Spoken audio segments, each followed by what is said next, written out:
सो shark tank से start करते हैं। शार्क टैंक पे डाइबेक्सी जो वैसे तो डायबिटीज के प्रोडक्ट्स बनाता है, बट उसकी वैल्यूएशन सुन के शार्क्स को डायबिटीज हो गई थी। 100 करोड़ की वैल्यूएशन आपने वहाँ पे अपनी प्रपोज करी थी। I think that is in season 2 years back, right? तो अभी अगर हम बात करें तो what's the current valuation of Dybexy? So अभी अगर हम वैसे तो फंड रेज नहीं कर रहे हैं, but I think if I have to value it, so will value at around 500 crore. Wow, amazing, so good. In 2 years India diabetes का कैपिटल बन चुका है। हर घर में किसी ना किसी को डायबिटीज जरूर होती है, या उन्हें पता नहीं होता, बट डायबिटीज होती है जरूर। अगर सिंपल वर्ड्स में जानना चाहूँ, डायबिटीज एक्चुअल में क्या है? डायबिटीज़ एक, अगर हम सिंपलिस्टिक कंडीशन को समझना चाहें तो हमारे ब्लड में पर्टिकुलर क्वांटिटी में ग्लूकोज होना चाहिए, क्योंकि ग्लूकोज एक पर्टिकुलर लिमिट में है। अगर उससे नीचे है तो भी गड़बड़ है, और उससे ऊपर है तो भी गड़बड़ है।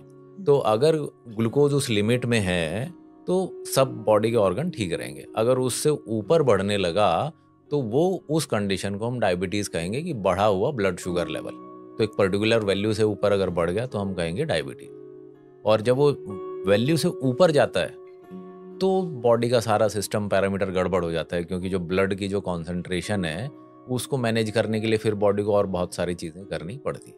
और एक ये टाइप 1 टाइप 2 डायबिटीज का भी कॉन्सेप्ट आता है। What is type 1 type 2 diabetes? तो टाइप 1 डायबिटीज़ उस तरीके की डायबिटीज़ है जिसमें ब्लड शुगर बढ़ा हुआ है, लेकिन उसका कारण यह है कि हमारी जो पैनक्रियाज है वो इंसुलिन नहीं बना रही है।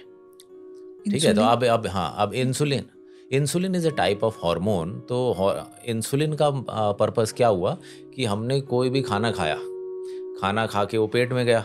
पेट में उसमें से जो भी फैट, प्रोटीन, कार्बोहाइड्रेट, ग्लूकोज था वो सब निकला, तो उसने पेट में जाके शुगर निकाला।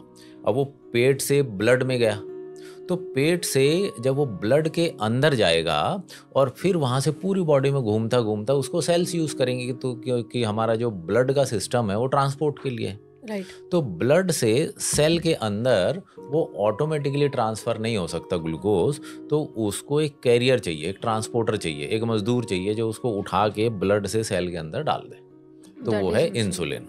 तो अगर बॉडी में इंसुलिन बन रहा है, हमारी पैनक्रियाज बनाती है, ठीक है। अगर बन रहा है तो हमने ग्लूकोज खाना खाया, ग्लूकोज आया, उस सेल के अंदर डाल दिया, सेल ने उसको यूज़ कर लिया। तो टाइप 1 डायबिटीज़ पेशेंट में वो इंसुलिन हार्मोन प्रोड्यूस नहीं होता। तो कुछ भी खाते ब्लड शुगर लेवल बहुत हाई हो जाता है। और जो टाइप 2 वाला है उसका मतलब ज़रूरत से ज़्यादा इंसुलिन बन रहा है, तो उसको डायबिटीज़ है। इंसुलिन ना होने से डायबिटीज़ है, और ज़रूरत से ज़्यादा इंसुलिन होने से भी डायबिटीज़ है। ओके। तो जब ज़रूरत से ज़्यादा डायबिटीज़ होती है तो अब इंसुलिन का क्या काम है? शुगर को उठाया, सेल के अंदर डाल दिया, ठीक है। लेकिन अब वो हर घंटे बाद जाता है, फिर एक बोरी चीनी डाल के आता है, फिर हर घंटे बाद फिर एक बोरी चीनी डाल के आता है। तो हमारी जो सेल है वो अपने दरवाजे बंद कर लेती हैं कि भाई मुझे चीनी नहीं चाहिए, मुझे शुगर नहीं चाहिए, तो भी ब्लड शुगर बढ़ जाता है क्योंकि सेल अंदर ले नहीं रहा है। ये टाइप 2 है जब इंसुलिन ज़्यादा है। टाइप 2 है। तो टाइप 2 डायबिटीज़ हम खुद क्रिएट करते हैं। टाइप 1 भगवान की कमी के कारण हो जाती है, भगवान ने कुछ गड़बड़ किया। कैसे?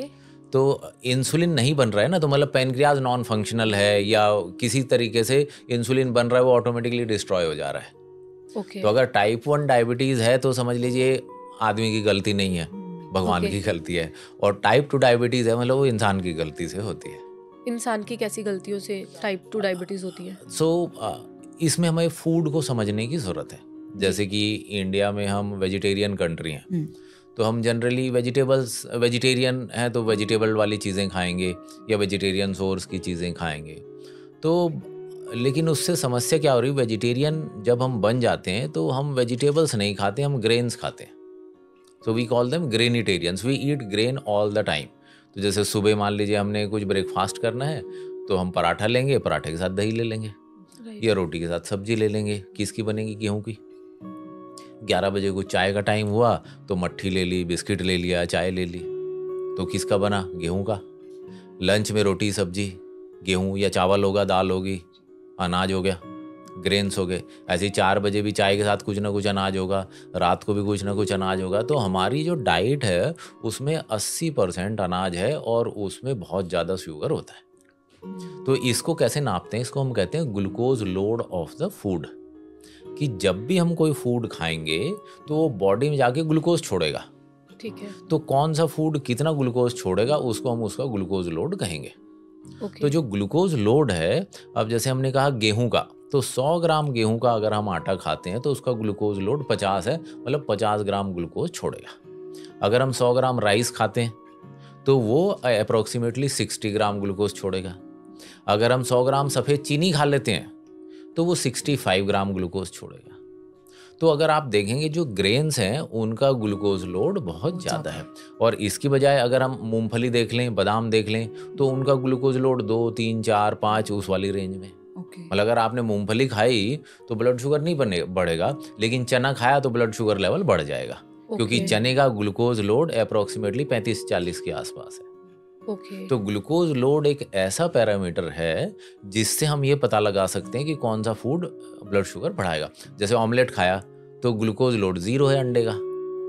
तो अगर आपने ऑमलेट खाया ब्रेकफास्ट में तो ब्लड शुगर बढ़ेगा नहीं। अगर आपने डोसा खाया तो ब्लड शुगर बढ़ जाएगा, क्योंकि डोसा राइस से बना है, राइस का ग्लूकोज लोड ज़्यादा है।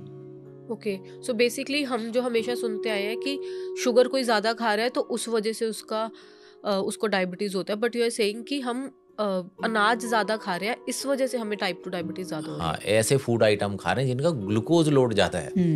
So we have to learn the concept of glucose load to understand this, कि भाई डायबिटीज कैसे हो रही है फूड से।